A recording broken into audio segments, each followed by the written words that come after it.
¿Ya? Están viendo ya, espérame, que la vean. Ahora yo ni veo a nadie. ¿Están viendo la presentación? Lina, Seth y Paul. Sí, están viendo. Ok, perfecto. Entonces, Gustavo, el tiempo es tuyo. Ok. Bueno, yo soy Gustavo Jerónimo Hernández. Hoy presento mi tesis de maestría. La presente tesis, bueno, me surgió de una pregunta que en parte fue personal por diferentes experiencias, y era el cómo perciben los mineros, sus condiciones de trabajo y de salud, y al mismo tiempo la siguiente, y al mismo tiempo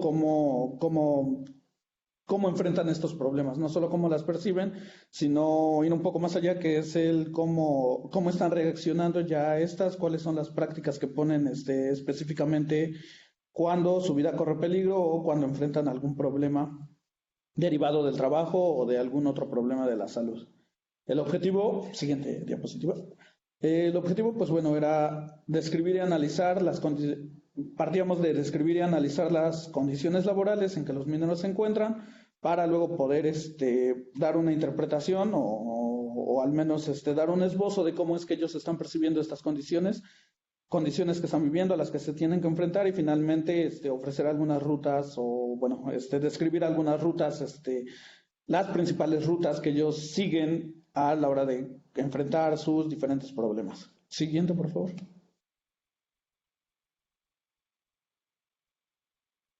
Como lo comenté, una de las principales causas por las cuales decidí hacer esta investigación fue una motivación personal, porque mi padre es exminero, solo que de la zona de Pachuca, que es igual municipio de Hidalgo, y a partir de algunas situaciones que estaban sucediendo en esos momentos sobre su salud, específicamente sobre su salud visual y de oído, que actualmente pues ya no oye y no ve muy bien, de hecho ya perdió casi ambos sentidos. Pues de ahí me surgió la duda de hasta dónde llegaban los daños de la mina, y principalmente cuando son mineros, cómo enfrentaban esos problemas, cómo es que su familia reaccionaba, cómo es que ellos iban buscando diferentes oportunidades, si es que la mina se hacía cargo de estas enfermedades, si es que los dejaban prácticamente a la deriva, como fue el caso de mi padre. También proviene, bueno, ya cuando me empecé a acercar a las diferentes zonas del municipio de Hidalgo, me percaté de que realmente había dos zonas con importancia minera, que eran Zimapán y Molango. Pachuca desde hace mucho dejó de ser importante en cuanto a la minería, pero ahora quedan lo que es la zona de Zimapán y la zona de Molango. La zona de Molango recientemente ha empezado la explotación del subsuelo, pero en Zimapán realmente existe la minería se ha construido a través de un largo proceso histórico y pues bueno, que realmente ocupa parte importante de la vida no solo de los empleados, sino también de los pobladores en general, como de hecho intento reflejarlo en mi tesis. Al igual también consideré, y a través de cuando hacía el estado de arte, veía que pues, realmente no hay muchos estudios contemporáneos sobre la situación actual de la minería en Hidalgo. La mayoría son históricos y son sobre dos zonas, que son la zona del Real del Monte y la zona de Pachuca. Poco se ha escrito sobre los mineros de Zimapán, de Molango o de Pacula, que muchos de hecho se trasladan a la zona de Zimapán. Ok, bueno, con el poco conocimiento que todavía tenía sobre la zona, empecé más o menos a esbozar lo que era el marco teórico, bueno, en esos momentos, y decidí tomar por la antropología médica crítica, que principalmente toma en cuenta las desigualdades. Bueno, dice Menéndez que es para analizarlo, los significados y también las percepciones de la enfermedad se deben de tomar en cuenta otros aspectos, no solo los culturales, sino también los ideológicos, los políticos y los económicos.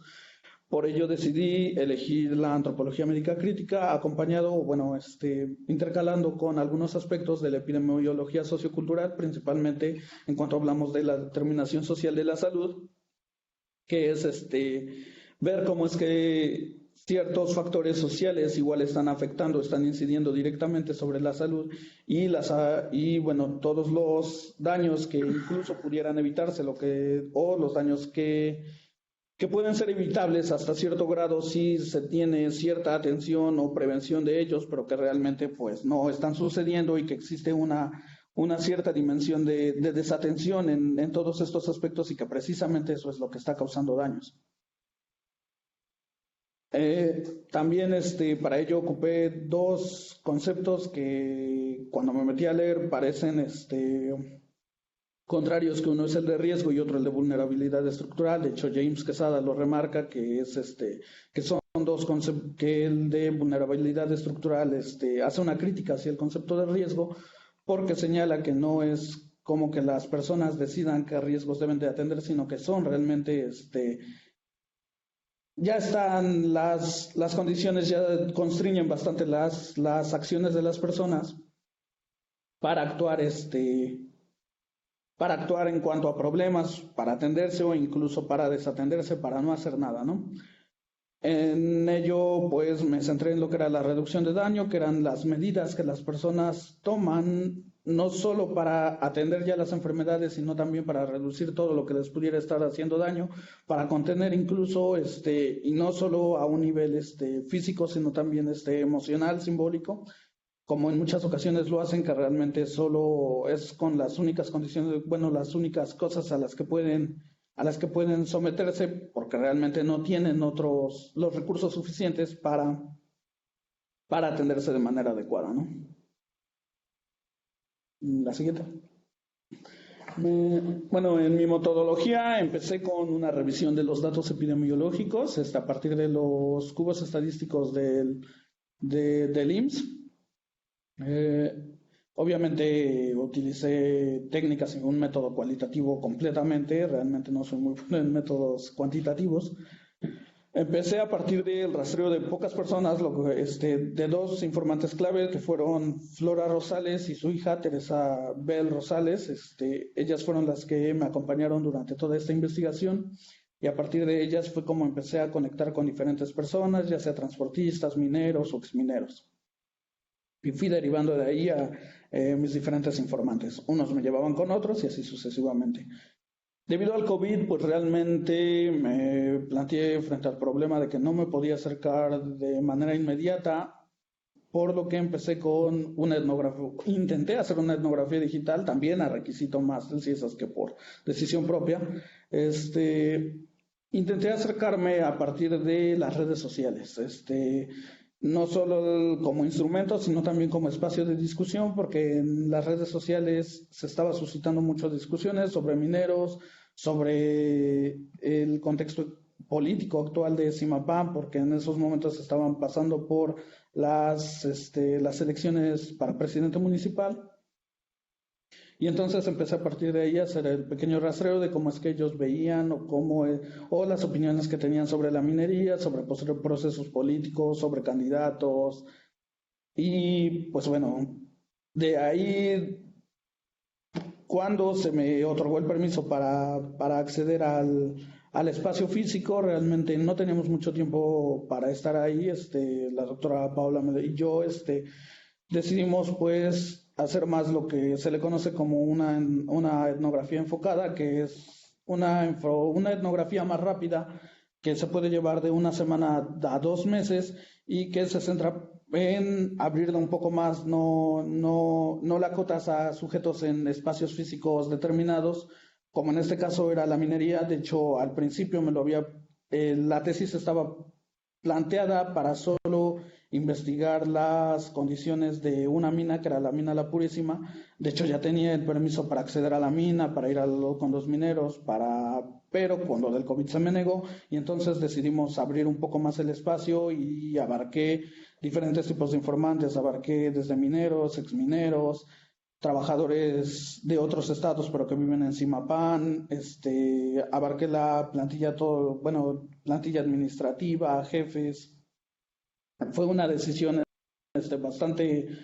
creo que bastante acertada debido a la naturaleza que presentó el contexto del COVID-19. Y finalmente una etnografía encarnada donde, si Intenté cuidar algunos aspectos donde mi voz no se oyera además sobre la de sobre mis informantes, sobre mis sujetos, este, pero en algunas partes puse un énfasis específico sobre algunas experiencias, principalmente corporales, como lo fueron el olfato, los ojos, el gusto, sobre todo el olfato, los olores de la combi, los olores de Zimapán propiamente dicho, los ojos cuando se me irritaban por lo que en Zimapán llaman las nubes tóxicas, que no son más que otra cosa que polvo de todo el residuo de las minas que se levanta cuando hay mucho aire.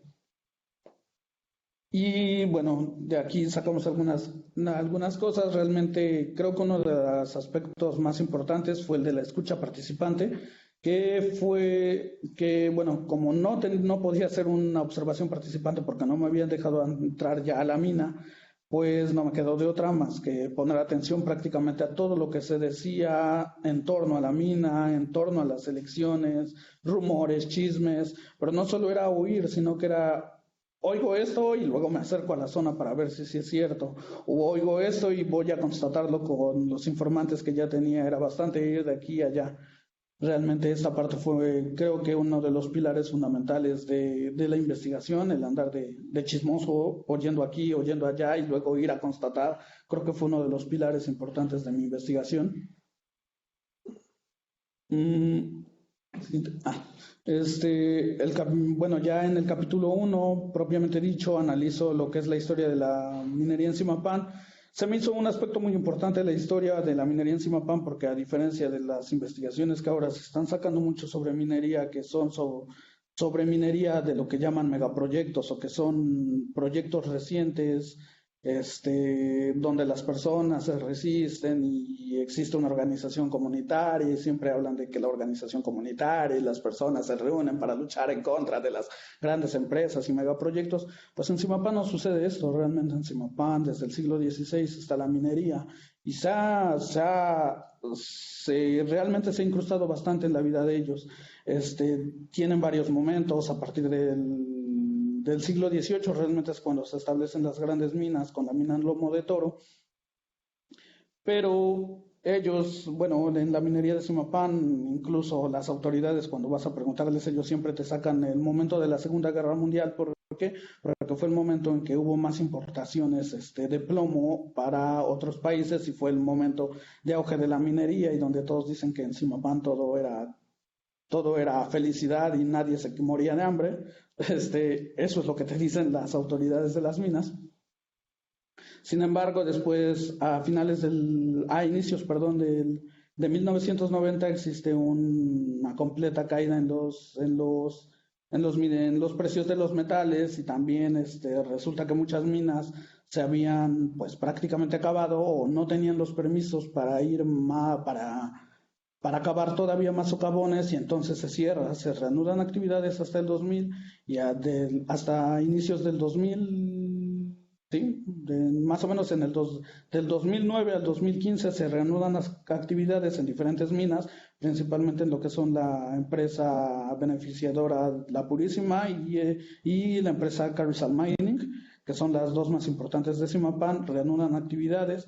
Y entonces incluso muchas personas que habían decidido migrar a Estados Unidos empiezan a regresar a Zimapán porque se reabren las minerías y para ellos es como de nuevo las oportunidades de Zimapán vuelven a existir. Realmente existe se han imbricado bastante en lo que es la minería. La minería, cabe resaltar que no es de empresas extranjeras, las mayorías son empresas locales, familiares.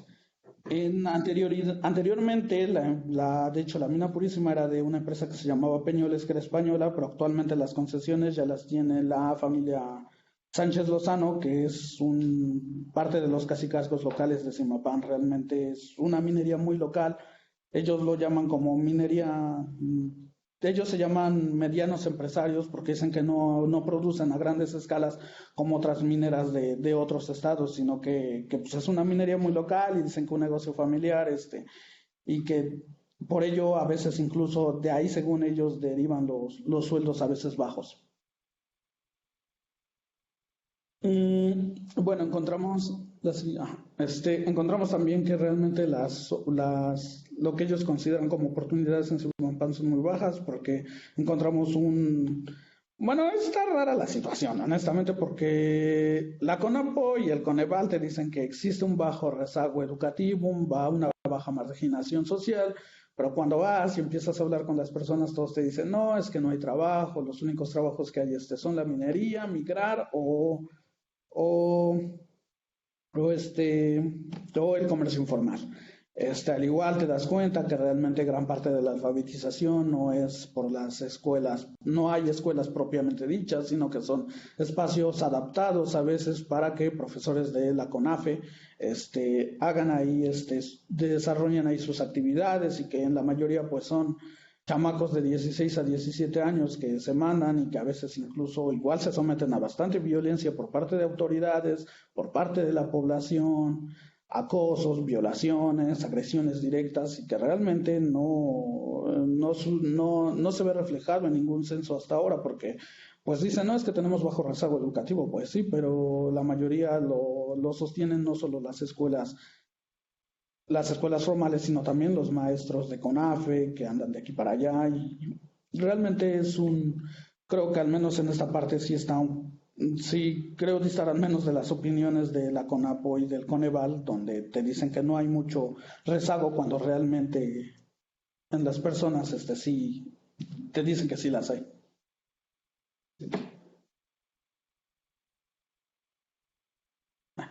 Siguiente. Realmente, como lo he dicho, bueno, como incluso quedó escrito en mi tesis, el impacto ambiental de la minería en Zimapán es bastante grande, principalmente por el mal manejo de los residuos. La CENAPRED señala que hay varios puntos de lo que se llaman jales al aire sin ninguna forma de contener el polvo, en algunos lados he visto que por lo regular empiezan a reforestar las zonas donde están los jales para de así alguna forma contrarrestar que se levanten polvaredas o que incluso minimizar un poco el daño, pero en Zimapán esto no sucede. De hecho hay siete jales que son de riesgo alto y que están contiguos a población. Algunos están contiguos a población y también contiguos a agua. Y de todo el lixiviado, a veces de los jales, que es en su mayoría ácido sulfúrico, cae en los pozos de agua y de consumo de las personas. Las nubes tóxicas, pues son las polvaredas que se levantan en los días de aire y que ya han denunciado frente a la Cámara de Diputados. Sin embargo, pues no han logrado que las empresas mineras hagan algo frente a estos problemas. Igual existe un problema que es quizá el más conocido, que es el del agua envenenada con arsénico. Hay algunos estudios que dicen que pues realmente proviene más del subsuelo, de las características propias del subsuelo de Zimapán, pero pues bueno, la población en general de Zimapán dice que esto es por la minería, independientemente de que tal vez de que sí sea por el subsuelo, las personas culpan directamente a la minería. Sin embargo, pues ellas reconocen que no pueden hacer nada porque si la minería sale de Zimapán, pues ellos se mueren de hambre y lo dicen con esas palabras. Siguiente. Bueno, aquí podemos ver ese montículo de tierra, es un jal. Donde están los árboles como marchitos, y el muro de piedras. Abajo es donde se encuentra este yacimiento de agua, donde podemos ver todas las bolsas de basura y que realmente todo el ácido sulfúrico está contiguo y en constante contacto con el agua. Siguiente, por favor. Esta es la planta de beneficio, específicamente de la minera La Purísima. Todas estas son aguas residuales que de hecho están cayendo constantemente sobre los trabajadores. Muchas de ellas traen arsénico, mercurio, diferentes materiales, y como lo podemos ver, realmente no hay una forma de contenerla, está directamente sobre el suelo y de hecho hay bastante permeabilidad en Zimapán, por lo que no es de extrañar que muchos de estos residuos caigan en los mantos acuíferos de Zimapán. Siguiente, por favor. Como podemos ver, aquí es otro jal. Ese es un pequeño muro que han hecho. Las manchas que ven como de color óxido es el ácido sulfúrico, que con el tiempo empieza a caer en el piso y bueno, se forman las rocas como amarillentas de este color que contienen ácido sulfúrico y otros elementos igual nocivos para la salud. En el capítulo 2 me centré principalmente en explicar las condiciones, bueno, ya los efectos que las condiciones que describí en el capítulo 1 tienen sobre los mineros y sobre los pobladores. Uno de los principales hallazgos es que, pues bueno, realmente existe una naturaleza casi obligada del trabajo minero. Realmente todos los varones de Zimapán casi se dedican o a la minería o a migrar o al comercio informal. Son sus tres grandes fuentes. Y realmente muchos de los mineros te dicen, no, pues es que yo creo que si es niño mi nieto, va a dedicarse a la minería, no hay de otra, porque aquí en Zimapán pues no alcanza para la escuela, no hay escuelas, o hay escuelas que te especializan en actividades mineras, o sea que irremediablemente van a ser actividades mineras las que van a realizar muchos de los varones. Frente a esta situación y a los bajos sueldos, que son de 2,000 pesos semanales, pues realmente muchas personas han elegido migrar. Hay dos formas de migrar, unas las hacen de manera legal, a través de visas de turistas, para luego quedarse a trabajar ya en Zimapán. De hecho, hay muchas agencias que se encargan de tramitar la visa y el pasaporte, que son como establecimientos donde te sacan copias, pero ellos dicen que te las tramitan. Y pues bueno, realmente muchas personas deciden migrar porque incluso algunas llegan a considerar la migración como algo menos peligroso que la mina y más redituable. Muchos de y de hecho es un problema que incluso las autoridades de las minas les preocupa bastante porque dicen que los jóvenes ya no quieren dedicarse a la minería y que a veces solo reciben el dinero de sus padres que están en Estados Unidos o ellos mismos prefieren migrar antes que dedicarse a la minería, y entonces eso provoca que de muchos otros municipios, como por ejemplo Pacula, se trasladen a Zimapán a trabajar. Como lo veíamos, pues bueno, la minería juega también otro papel importante con respecto a los migrantes porque permite al menos a algunos que ya tienen familia, principalmente a los que ya tienen familia, regresar a Zimapán. Algunos dicen, bueno, sí, en Estados Unidos ganaba más, pero la mina me permite estar al frente de mi familia, vigilarlo, cuidarlo, estar con mi esposa, con mis hijos. Y entonces, digamos que para los que ya tienen familia es como una nueva, o incluso principalmente para los que ya tienen una familia y experiencia en la mina, ellos prefieren regresarse porque es estar cerca de su familia, vigilarlos, cuidarlos, protegerlos, de acuerdo a lo que ellos me comentan.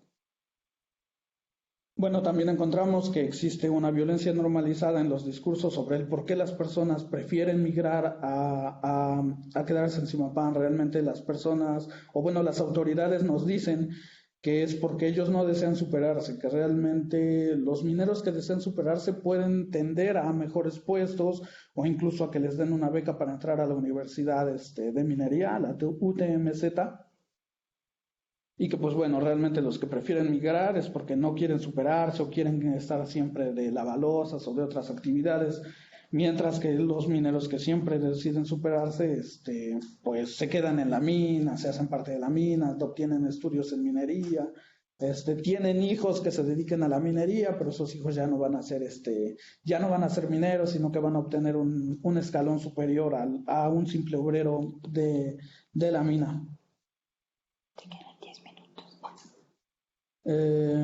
Uno de los aspectos más importantes, siguiente por favor, que encontré fue la relación entre la minería y la política, sobre todo en los cacicazgos familiares, quienes son los que mantienen el control político sobre la zona. Realmente al principio pensé que eran cacicazgos que no tenían que ver con la mina y que solo se centraban en actividades políticas, pero luego me di cuenta que realmente los cacicazgos casi todos han tenido una estrecha relación, han sido dueños o todavía son dueños o accionistas mayoritarios de empresas mineras, y que son los que han mantenido el poder durante todo este tiempo, incluso hasta la fecha.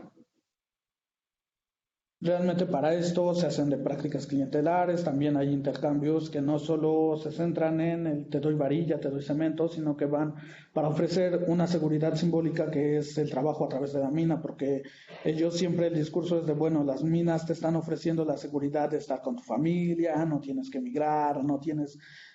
Si la mina está, tú vas a tener esa seguridad de que vas a tener empleo y por tanto entonces tu familia va a tener algo que comer y también sin exponerte a los riesgos de la migración. La siguiente.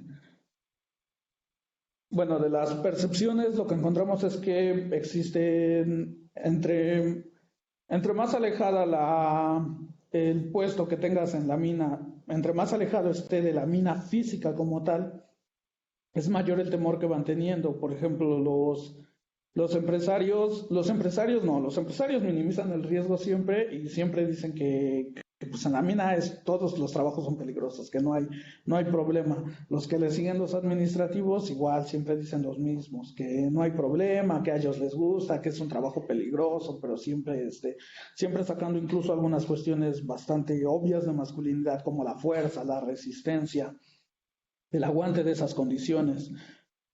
A partir de donde empieza ya el miedo es en los mineros de otros estados y el personal de las plantas de beneficio, quienes siempre dicen que el trabajo en la mina o adentro de la mina es el más duro. Ellos dos siempre dicen que adentro es el más duro, para los personal de la planta de beneficio.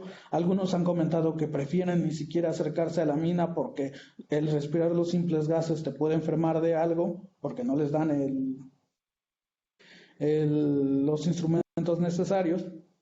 Y también encontramos pues que los mineros de otros estados siempre dicen que las condiciones de trabajo en Zimapán no solo son malas, sino que la remuneración económica también es muy baja en comparación a lo que ellos obtienen yéndose a otros estados. Finalmente los mineros constantemente minimizan los riesgos del trabajo y siempre dicen que en todos los trabajos hay un riesgo y que mientras sean jóvenes deben de aprovechar esta fortaleza porque cuando sean viejos ellos saben que la mina muy probablemente los vaya a despedir y a algunos ni siquiera les dé las prestaciones que se han ganado. Siguiente, por favor.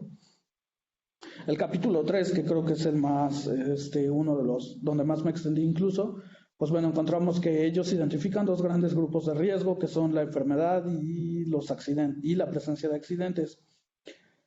La enfermedad la representan como algo inevitable, un destino manifiesto que va a suceder. Ellos saben que va a suceder y por tanto entonces, pues, o sea, sí hay formas de reducir los daños, sí hay formas de incluso intentar frenar los efectos negativos que algunas sustancias tienen, pero que irremediablemente se van a enfermar.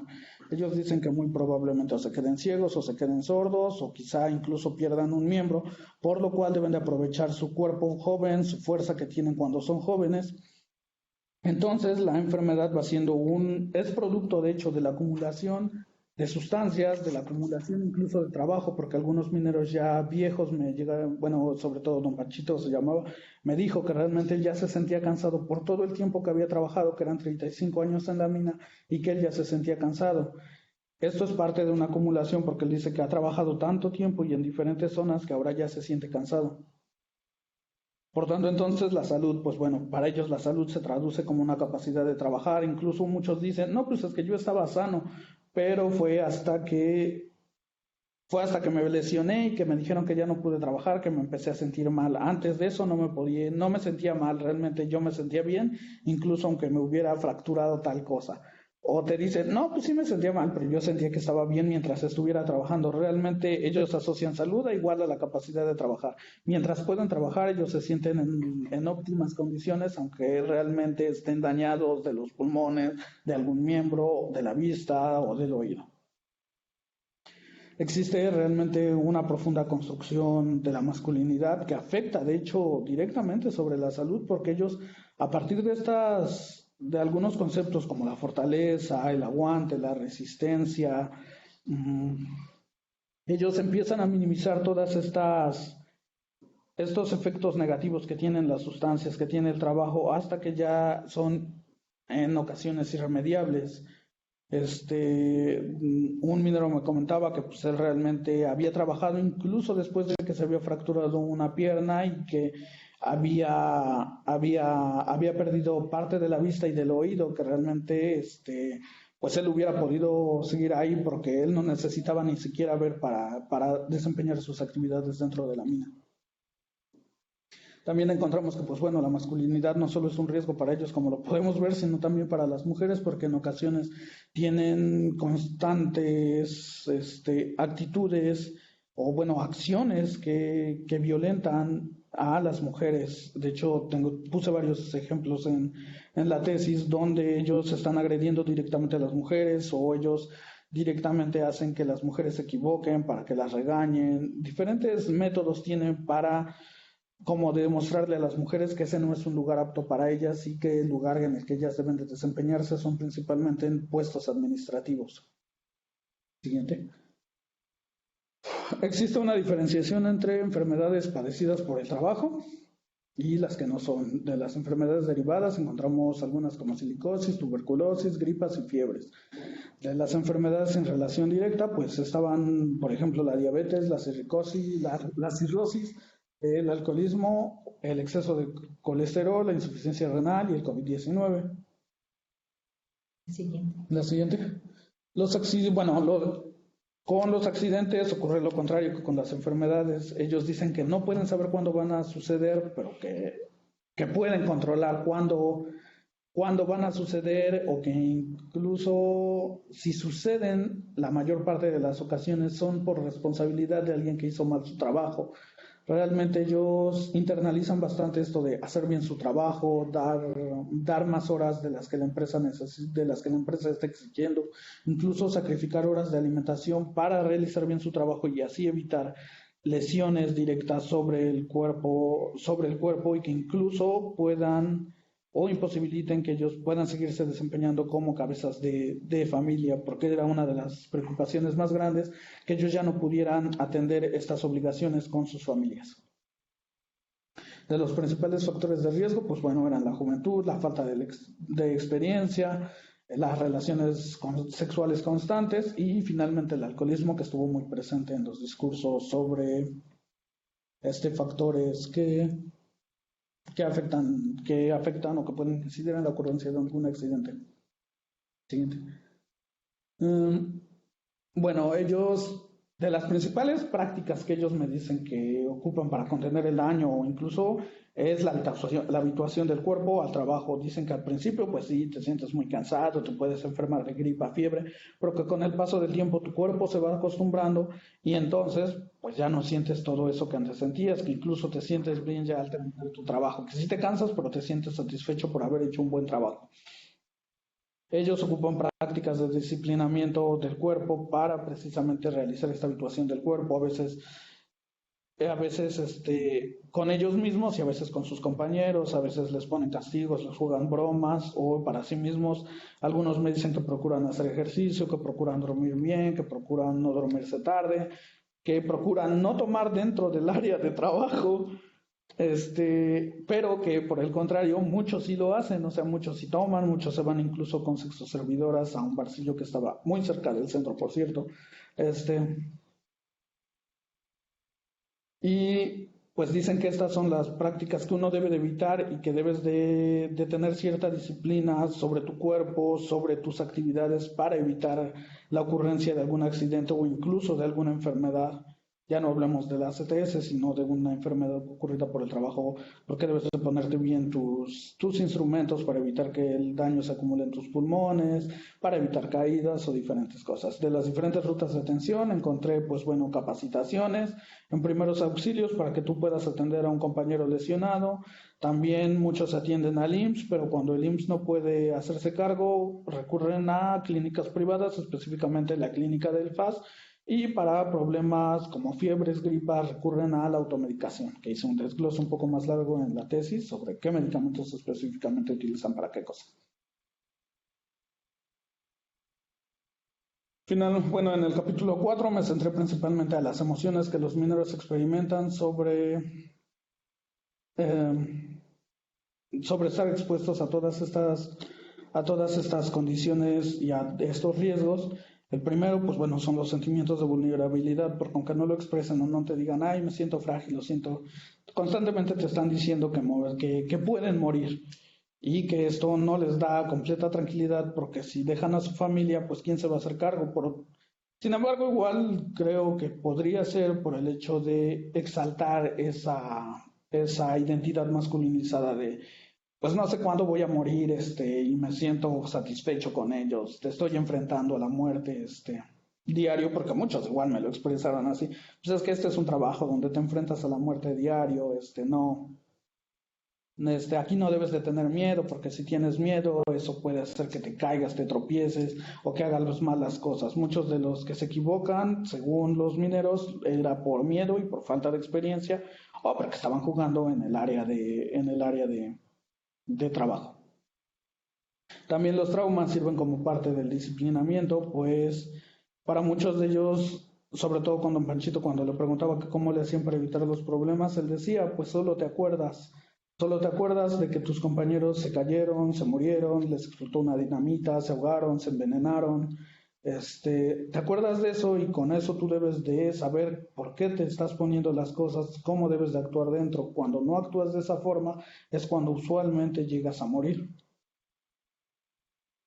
Muy frecuentemente existe un silencio de muchas condiciones, incluso de muchas emociones, por temor a lo político, que se traduce en temor a que exista un sindicato. Ellos siempre te dicen que prefieren no hablar de estas cosas ni con un sindicato ni denunciarlas porque el sindicato puede hacer que la mina cierre o bien puede hacer que si las personas, los mineros se están organizando, la mina los despida. Y como existe una constante transmisión de información, pues es fácil que identifiquen a los mineros que quieran organizarse y que les cierren el contrato de manera ya definitiva. Siguiente. Finalmente, en un último extracto del capítulo 4, analicé de manera muy breve algunas de las emociones que experimentan los pobladores con respecto a la minería y que son principalmente la confusión, la impotencia, la resignación y la vergüenza. Todas estas se traducen incluso en un discurso que casi todos a tabla rasa lo manejan, que es el de, es que si nos manifestamos contra la mina, luego de qué vamos a vivir, e inmediatamente sienten vergüenza de que no están haciendo nada por estas condiciones y te sacan algún episodio en su historia local que fue su lucha contra un confinamiento tóxico o confinamiento radiactivo, como ellos lo llamaban, que era prácticamente un tiradero de desperdicios nucleares o de diferentes desperdicios que iba a afectar y que se manifestaron, se organizaron y al final no lo lograron poner en Zimapán. Y ellos siempre juegan ese doble discurso de, pues no podemos hacer nada contra la minería, pero cuando queremos, pues pasa lo que pasó en tiempos pasados con el confinamiento. Aquí hay algunas fotos precisamente del confinamiento, bueno, del movimiento contra el confinamiento. De cómo se organizaron, incluso algunos te van por su foto de cuando le estaban pegando al presidente municipal para enseñártela. Siguiente, por favor. De los principales hallazgos, pues ya a nivel general, fueron que la minería realmente existe en Zimapán desde bastante tiempo y que no es por causa de un megaproyecto, no es causa de inversión extranjera, sino que son los mismos empresarios locales los que mantienen el poder, que se interrelaciona a su vez con los casos familiares, con el mantenimiento también del poder político, del control de las masas a partir de diferentes prácticas clientelares, como lo son en algunas ocasiones las agresiones físicas, el intimidamiento verbal, o incluso la amenaza con que van a cerrar las minas y que con ello se acaba la seguridad que las personas pueden tener en Zimapán. Estas condiciones políticas, como lo podemos ver a lo largo de mi texto, pues realmente afectan de manera directa las condiciones de trabajo y la salud de los trabajadores, principalmente traduciéndose en inacciones, porque ellos tienen un constante miedo de las represalias que las autoridades, no solo de la mina, sino de las autoridades locales puedan tomar contra ellos si se intentan siquiera organizar contra las empresas mineras. Y pues bueno, por eso no exigen mayores condiciones de salud, no exigen uniformes, no exigen sueldos, porque ellos consideran que, pues bueno, si empiezan a exigir esto, porque va a haber una represalia en diferentes formas y en diferentes niveles, no solo en el trabajo, sino también en procesos administrativos que tienen que ver con presidencia municipal.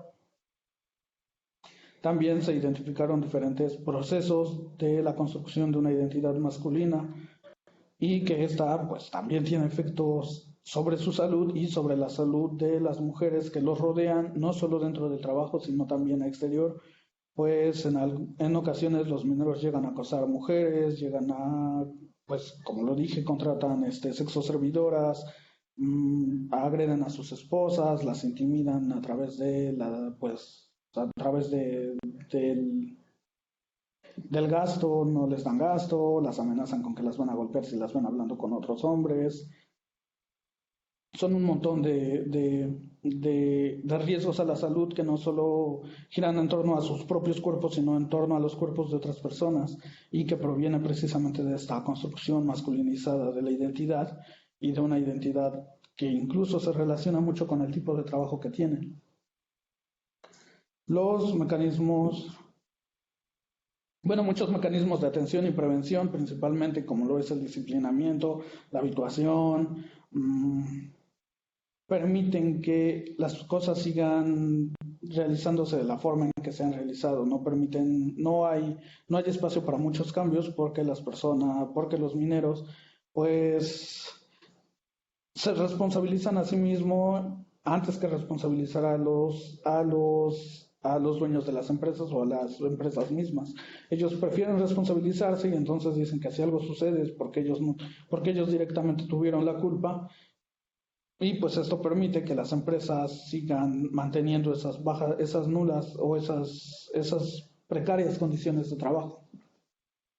También las consecuencias de la mina, no solo en los mineros, sino del ambiente en general, afectan la salud mental y las emociones de las personas. Como lo vemos, algunos mineros tienen traumas, algunos mineros dicen que vieron morir a sus compañeros, otros dicen que se sienten regañados de manera metafórica. Termina. Y pues bueno, eso sería en general todo. ¿Hay otra reflexión? Sí. Era la última. Ajá. Muy bien. Bueno, eso sería todo. Gracias.